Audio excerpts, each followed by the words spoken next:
허락하신 하나님의 말씀은 이사야서 33장 17절로 24절까지 말씀입니다. 내 눈은 왕을 그의 아름다운 가운데에서 보며 광활한 땅을 눈으로 보겠고 내 마음은 두려워하던 것을 생각해내리라. 계산하던 자가 어디 있느냐? 공세를 계량하던 자가 어디 있느냐? 망대를 계수하던 자가 어디 있느냐? 내가 강포한 백성을 보지 아니하리라. 그 백성은 방언이 어려워 내가 알아듣지 못하며 말이 이상하여 내가 깨닫지 못하는 자니라. 우리 절기의 시온성을 보라. 내 눈이 안정된 처소인 예루살렘을 보리니 그것은 옮겨지지 아니할 장막이라. 그 말뚝이 영영이 뽑히지 아니할 것이요 그 줄이 하나도 끊어지지 아니할 것이며 여호와는 거기에 위엄 중에 우리와 함께 계시리니 그곳에는 여러 강과 큰 호수가 있으나 노젓는 배나 큰 배가 통행하지 못하리라. 대저 여호와는 우리 재판장이시요 여호와는 우리에게 율법을 세우시니요 여호와는 우리의 왕이시니 그가 우리를 구원하실 것임이라. 내 돛대줄이 풀렸으니 돛대의 밑을 튼튼히 하지 못하였고 돛을 달지 못하였느니라.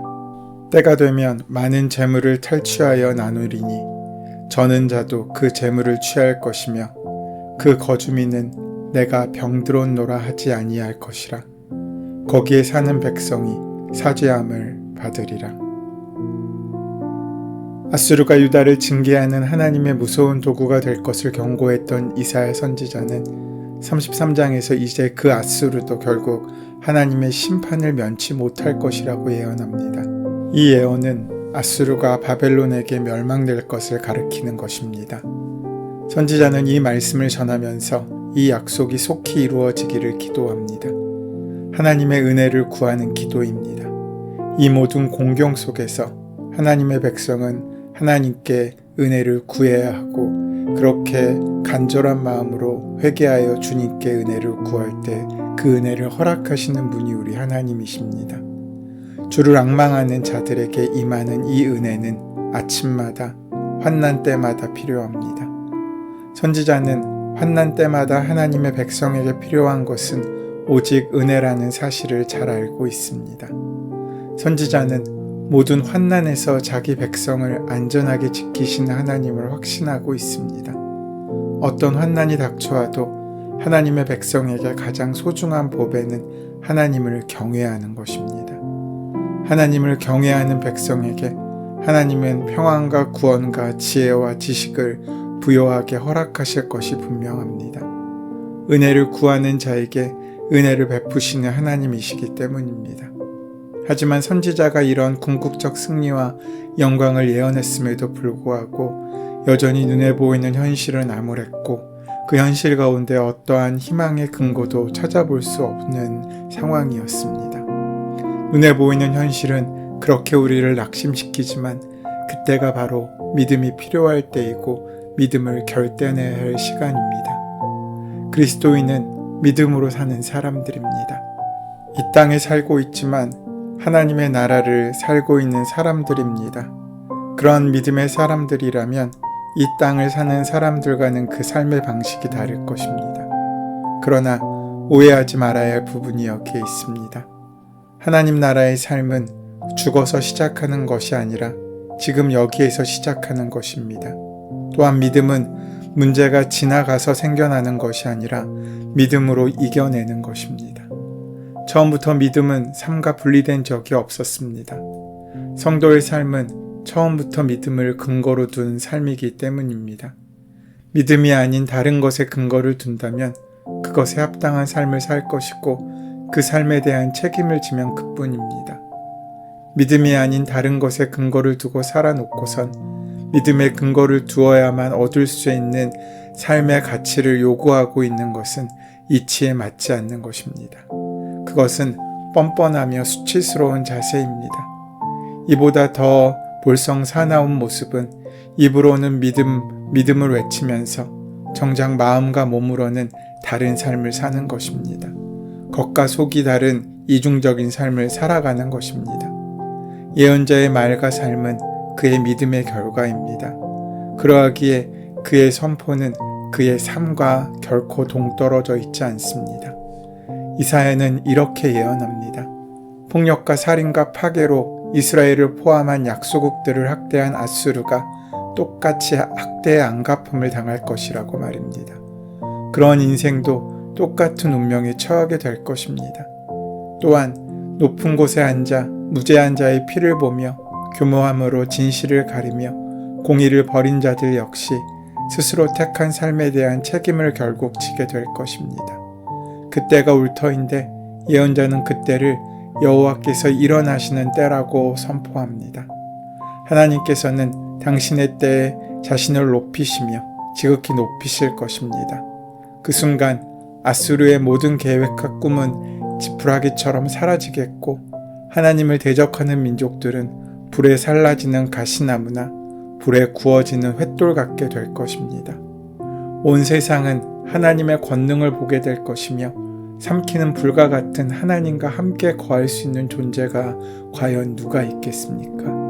누가 과연 그런 하나님으로부터 구원을 얻을 수 있겠습니까? 오직 하나님께서 기뻐하시는 공의롭게 행하는 자만이 구원을 얻을 수 있습니다. 여호와께서 일어나실 때 학대하고 속이며 스스로 높아졌던 민족들과 나라들은 도망하며 흩어질 것입니다. 성경은 그러므로 여호와께서 일어나실 때 진정 여호와로 인하여 기뻐하며 즐거워할 자와 정령 여호와로 인하여 불안해하며 두려워할 자가 함께 있으리니 라고 말합니다. 이는 참으로 우리가 누구를 무엇을 믿었는지를 밝히 드러내는 순간이기도 할 것입니다. 그때 우리는 속이지 못할 것입니다. 핑계대지 못할 것입니다. 왜냐하면 내 믿음이, 내 삶이 나를 증언하며 나설 것이기 때문입니다. 가야 할 길은 가야 하고 살아야 할 삶은 살아야 합니다. 믿음으로 가야 할 길을 가며 살아야 할 삶을 사는 사람, 그 사람이 여호와를 경외하는 법을 배울 것이며 지혜와 구원을 볼 것입니다. 실패할 때도 있겠지만 결코 염려하지 마십시오. 일어나시는 하나님께서 끝내 나를 인도하실 것이기 때문입니다. 믿음은 삶의 근거요, 삶은 믿음의 실체입니다. 그리하여 믿음이 곧 삶이고 삶이 곧 믿음입니다. 공의롭게 행하는 자는 정직하고 재물을 사랑하지 않으며 악을 꾀하지 않습니다. 하나님의 의로우신 성품처럼 의롭지 않으면 하나님과 동행할 수 없고 하나님의 구원도 얻을 수 없습니다. 이런 경건한 자에게 보상이 따른다고 성경은 약속합니다. 16절 말씀에 그런 자는 높은 곳에 거하게 되고 견고한 바위가 보장이 되며 양식과 물이 끊어지지 않고 공급될 것이라고 말씀합니다. 하나님은 당신의 백성을 환난 중에도 안전하게 지키신다고 약속하십니다. 하나님께서 일어나시자 물러간 아수르를 묘사하면서 선지자는 하나님의 백성의 눈이 영광 중에 계신 왕이신 메시아를 볼 것이며 더 이상 저들을 압박하는 대적이 없는 광활한 땅을 볼 것이라고 말합니다. 알아듣지도 못하는 외국어로 그들을 압제하던 자들은 더 이상 찾을 수 없게 될 것입니다. 이제 이스라엘 사람들은 국권이 회복되어 자기 나라의 왕을 볼 것이며 주권이 회복된 나라의 영토를 보게 될 것입니다. 눈으로는 하나님께서 베풀어 주신 회복을 볼 것이며 마음으로는 과거에 학대받았던 시절을 떠올릴 것인데 그 시절 자신을 감시하며 무거운 세금을 징수하던 사람들, 19절 상반절에 강포한 백성들이 사라진 것을 확인하며 과거와 비교하여 격세지감을 느낄 것이라고 말하고 있는 것입니다. 신민 백성으로서 지배국의 언어를 강제적으로 배웠는데 회복 이후는 그 말조차 잊어버려 그 나라 말이 외국 방언에 불과하여 알아듣지 못해도 무방한 태평의 시대가 올 것이라는 약속의 말씀입니다. 사랑하는 여러분, 현재 학대와 속임으로 인하여 괴로워하고 있습니까? 하지만 하나님께서 회복해 주실 때 과거 어려운 시절을 회고하며 격세지감을 느끼며 하나님을 찬양하게 될 것입니다. 선지자는 이어서 장차 하나님의 성 예루살렘이 누릴 영광을 다시 묘사합니다. 그 성은 다시는 흔들리지 않는 견고한 성읍이 되고 절기를 지키러 찾아오는 순례자들로 붐비게 될 것입니다.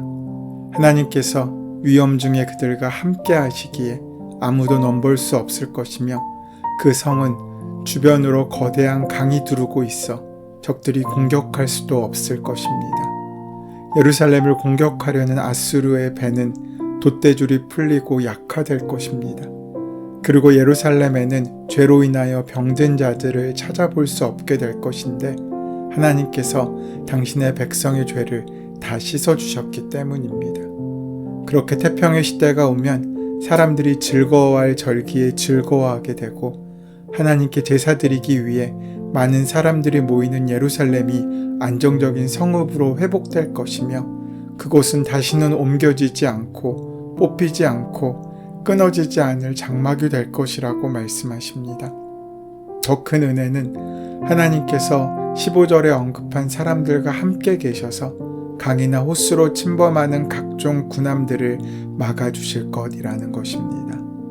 22절 말씀에 대저 여호와는 우리 재판장이시오 여호와는 우리에게 율법을 세우시니요 여호와는 우리의 왕이시니 그가 우리를 구원하실 것임이라. 이런 분을 어떻게 찬양하시겠습니까? 하나님이 재판장이신 나라를 원하지 않습니까? 아무리 정의를 외치지만 재판을 곧게 하는 재판장을 찾기 어렵고 힘든 때 공의의 하나님께서 재판장이 되신다면 분쟁 중에 있는 어떠한 재판도 기꺼이 받으려고 하지 않겠습니까? 사법부가 법대로 아무리 재판을 잘한다고 할지라도 입법이 정의롭게 진행되지 않는다면 무슨 소용이 있겠습니까? 입법자들이 곧지 못하다면 정의로운 법을 제정하지 못할 것입니다. 그런데 우리가 믿는 하나님께서 율법을 세우셨으니 그 법은 완전하기에 무엇을 염려하시겠습니까? 우리가 믿는 하나님은 완전하시기에 우리의 사법부의 수장이시오 입법부의 수장이 되십니다. 그 법이 세워지는 과정에도 그 법이 선포되는 그 과정에도 하나님께서 이끄시고 역사하시기에 우리는 든든히 이기고 승리할 수 있습니다. 이뿐 아닙니다. 여호와는 우리의 왕이시니 라고 말씀하고 있습니다. 입법가, 사법가, 행정, 3권에 완전하신 분이 계시니 그분이 우리의 구원자가 되셔야 하는 것은 당연하지 않겠습니까? 23절 말씀에 내 돛대줄이 풀렸으니 돛대의 밑을 튼튼히 하지도 못하였고 돛을 달지 못하였느니라. 때가 되면 많은 재물을 탈취하여 나누리니 저는 자도 그 재물을 취할 것이며 라고 말씀합니다. 학대와 속임을 일삼는 자들의 악행을 하나님께서 배의 돛대를 무력하게 하심으로 더 이상 강한 자가 되지 못하게 하시고 이빨 빠진 호랑이로 전락시키실 것이기에 그들의 모든 재물은 심지어 다리를 저는 사람들에게조차 빼앗기게 될 것이라고 말씀하고 있으신 것입니다. 그리고 24절입니다. 그 거주 믿는 내가 병들었노라 하지 아니할 것이라 거기에 사는 백성이 사죄함을 받으리라. 이제 학대와 속임을 당했던 거주민들이 건강하게 회복될 것이고 죄 사함의 은혜를 받게 될 것입니다. 사함을 받은 사람들이 누리는 은혜가 이렇게 놀랍습니다. 우리는 이미 예수 그리스도의 피로 죄 사함을 받은 사람들입니다. 본문에서 선지자는 아수르의 멸망과 유다의 구원을 교차적으로 말하고 있습니다. 그리고 유다의 궁극적인 영광도 보여주고 있습니다. 하나님께서 왜 이렇게 하십니까? 은혜를 구하며 기도하는 자들에게, 믿음으로 주를 앙망하는 자들에게 모든 환난과 위기 속에서도 은혜를 베풀어 주시고자 하심이 아니겠습니까? 은혜를 구하는 자에게 하나님께서는 은혜를 베푸십니다. 이것을 믿음으로 확신하시기 바랍니다. 하나님의 백성은 어떠한 상황에서도 망하지 않습니다. 그러니 하나님을 경외하는 자가 무엇이 두렵겠습니까? 우리에게 아직 승리는 오지 않았습니다. 그러나 완전한 승리가 올 그날이 우리를 기다리고 다가오고 있습니다. 그날은 믿음으로 길을 걸어 주님께 나아가는 사람들만이 만날 수 있습니다. 그렇게 오늘도 믿음으로 승리하는 하나님의 자녀들이 되시기를 주님의 이름으로 소원하고 축원합니다. 우리를 위해 일어나신 하나님, 정의와 공의로 이 시대에 평안함을 허락하여 주시옵소서. 주께서 우리를 구원하실 터이니 하나님 나라의 백성답게 믿음으로 살게 인도하여 주시옵소서. 예수님의 이름으로 기도드립니다. 아멘. 이제 오늘 이 아침 우리에게 허락하신 오늘 본문의 말씀이 지금 나에게 말씀하시는 하나님의 음성으로 만나지기 위하여 본문의 말씀을 깊이 묵상하시고 함께 기도하는 시간 가지도록 하겠습니다. 함께 기도합니다.